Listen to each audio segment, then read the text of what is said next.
Hey guys, KYT here, this time with a fun video where I talk about how I made my first 6 figures, because it has nothing to do with investing or real estate or any scheme that other people have done to get rich quick. I did it through sports betting. I had originally already filmed a version of this video, but I was too focused on preaching the importance of learning the concept of expected value, when I think a lot of people just want to know a few tidbits about me and how I bet or how I made my money. With that said, I do want to mention that I did update my investing for beginners cheat sheet with a section on positive expected return. And I also added simple start your first investment action plan, just a very quick section for complete beginners to have building blocks to make the first decision. So looking at my front page, I did have to quasi brag a little just to get people to know my strengths and my background really quickly. So I mentioned chess, Magic the Gathering, poker, and daily fantasy sports. And chess, I was one of the best players for my age in Quebec and for the country up until the point of college. And I decided to transition from that to Magic the Gathering because most of my friends stopped playing chess. They didn't want to study chess anymore.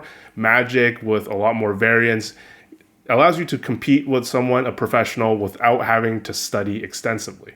And you can hear me being really serious in a high-level Magic tournament. I had a chance to play at the highest level multiple times, which is called the Pro Tour in Magic the Gathering. But my most proud achievement is what led me to being known as Captain Canada for a period of time. What happened was, this is before Twitter, Facebook, all these different forums and groups and social media apps that you know about. Before, the internet was a lot more disconnected. The communities didn't know about each other as much as they do now, quick access. I started a blog, a simple blog where I kept talking about different players from different regions, highlighting them, getting them to talk to each other and connect. And I was largely credited with bringing the top players from the country together and working together. And I'm still to this day really proud that people think I had a lot to do with it. Of course, I feel like I played a small part in the whole thing, but I am proud to be seen as a strong community member during that period of time. And of course, to this day, I still try to enhance the community. And I did want to mention this networking that I did, because I think networking is a key to my success. And you hear a lot, it's sometimes about the people you know and how they're able to accelerate your growth in certain areas, and certain key people did help me do just that. Then the natural transition, we went from chess to Magic the Gathering. But Magic the Gathering doesn't make you a lot of money playing. You're playing for prizes that aren't really that big. So naturally, as I got older and making more money became more important, natural transition to poker. And I joined a coaching site called Red Chip Poker, where you paid a subscription to watch videos made by professionals. And the coaching site highlighted me in this article.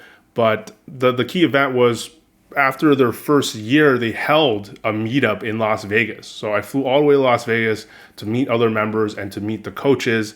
And that's where I met Ed Miller. And Ed Miller, his name should be familiar to you if you've ever dived deep into poker books or into sports betting books, because he's written some of the most seminal books in those genres. So what Ed did for me was, he was kind enough to exchange ideas on daily fantasy sports, different strategies. I had unique strategies that I wanted to bounce. I needed someone to bounce those ideas that understood what I was doing and to critique it. And he was there to do that for me. So I am forever indebted to Ed. And I always say that when next time I'm in Vegas, I got to treat his family to dinner. But we haven't been able to connect because he's also a very busy guy. So here we're on a random sports book, Bet365, one of the more popular ones. We're looking at the Super Bowl, a very popular event that people bet on. And this is the type of betting that people are used to. They're betting on one side, whether they want the 49ers or the Chiefs. And for those of you who are curious which sports that I've bet on in the past, practically all the most popular North American ones, whether it be basketball, hockey, baseball, football. I've done some tennis, done some MMA, and that probably covers most of it.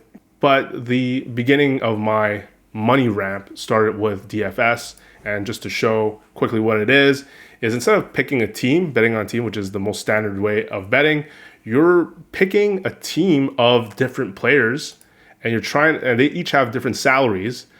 The better players obviously are more expensive, and you're trying to pick a collection of players while still respecting the max salary that you have, and you're entering in a tournament with other people. Here in this tournament tonight, there's a max of 2,145 different entries, and if you're the top entry, you get to win $2,000, and that's your aim. But it pays out to all the way to the top 495 positions. And this is a format that people really enjoy, like DFS, DraftKings, you may have heard of them. FanDuel really hit it off because of these tournament formats where you can win a lot of money at the top. And some tournaments are really big, like lottery, like where there's a lot of entries, like hundreds of thousands of entries, or even up to the million. Top prize could be $1 million plus. So that's why they've been able to have this marketing engine going. And it's still seeing some amount of popularity today, though it's died down a lot from the peak. And not to get too deep, but hopefully to give you a high level view of what I did to optimize my lineups. I would pick players and use models like this to make that decision, where they would show me the probability that they would score or do really bad, do really poorly, and make that decision. Because it's like stocks, it's probabilistic. You can't have just one set number. Like, you're not going to predict exactly what a player is going to do in a particular game, but having that range of outcome is helpful to understand how to best construct your lineup. Like I said, it's not really different from how some firm like ARK would try to evaluate Tesla. This is an old article where it has percentage of bear case, percentage of bull case, and a medium target here, which is 2,700. Again, I don't endorse ARK and what they do, and I don't recommend that you buy their ETFs, but just to give a visual of how this can apply in stocks, just to bring investing into this video a little bit. And it's important to see this because I think a lot of people, they just measure their success based on their results. When it's something that's probabilistic, it's really hard. I mean, it's impossible to be proven wrong as long as your model accounted some percentage chance for the actual scenario to happen. What I mean is, some people gave a lot of crap to Nate Silver because of how he predicted the elections, of how it went, but you can't say his model's wrong if he said something 30% would happen and it happened, right? Just because the 70% didn't happen doesn't mean that his model was broken.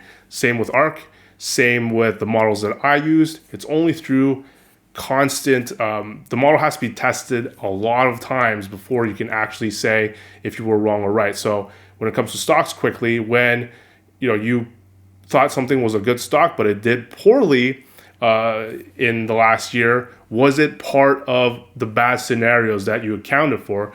That's when you can really, truly, fairly evaluate yourself. And I know some of this might fly over your head, but this is for those of you who are in the know. And one of the things that I also did was to make sure my lineup was not popular, my exact construction. Because think of it this way. Think about winning the lottery. You want to be the solo winner. You don't want to split the grand prize with 5, 10, 20. And in daily fantasy sports, you can be splitting the prize with 100 people if your lineup is very popular. And you can actually see this concept applied in my first big win. And my first big win was straight up 6 figures, 100K in basketball, thanks to this lineup. So I owe a lot to these specific players. But back to what I said about splitting prizes, you can see that other people had a more popular construction. And if they beat me, they would have, they just needed 2 more points. They would have split the grand prize. But because I had a unique lineup, I got to split 100K all to myself. It's still crazy to me. Of course, the question is, did I just get lucky, right? It's feasible. A lot of people win the lottery. A lot of people win the poker main event, the World Series, and there was a lot of luck that carried them. But in sports, there's so many games that happen every day. As long as you keep the same principle, you can keep testing the same strategy to see if it keeps working, if you have success over a great sample, and you get to see what other players are playing so you can judge and view if, in your mind, if they've made mistakes. Because I think, like, for example, these guys made a big mistake by copying unintentionally, but they should have known that their lineup is popular and copying each other. So I was able to gain an edge that way. Because another strategy bit that no one cares about, is that if you're unique and a lot of people are copying each other, like you get to jump over that large group, right? When your lineup actually works out.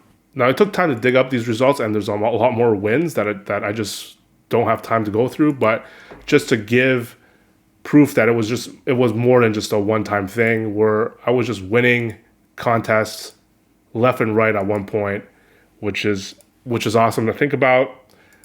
Crushing so much so that like I had someone tweet, "Stay away from the sharks," and I was one of the ones mentioned. This guy was like analyzing who the top NBA DFS players are.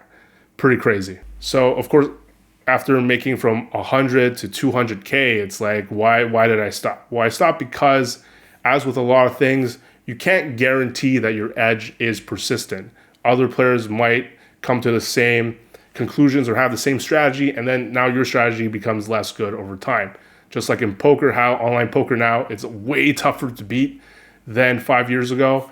It's what happened to DFS. I think it's a lot tougher to beat it now. I wouldn't try that hard versus when I applied these strategies just a few years ago. Things can change rapidly. So whereas I could sort of even have a mathematical feel for how much my edge was, that's why I'm saying, like, even though I'm highly competitive, I talked about chess, I talked about poker, Magic the Gathering, DFS. People are surprised to hear about all this competitive stuff and why I'm not picking stocks, because ultimately I'm a robot in that way. I need a reason for me to feel like I have an edge over the market, where prices are not controlled, but influenced by the largest firms with the best tools. And they basically have models, just like we saw with ARK, that are calculating the stock price. And here we are on forums like Blossom, where we're just like having a feel, oh, this company is going to be around forever, so it's a good price to bet, or it's a good time to invest. And it's like, that's not how it should work. That's like, it's so far away from, it's like, where's the edge, right? It's so far away when people talk about that from what I think people should say in order to be able to pick their own stocks. It shouldn't be just a feel thing, especially in a market that is as competitive as the stock market.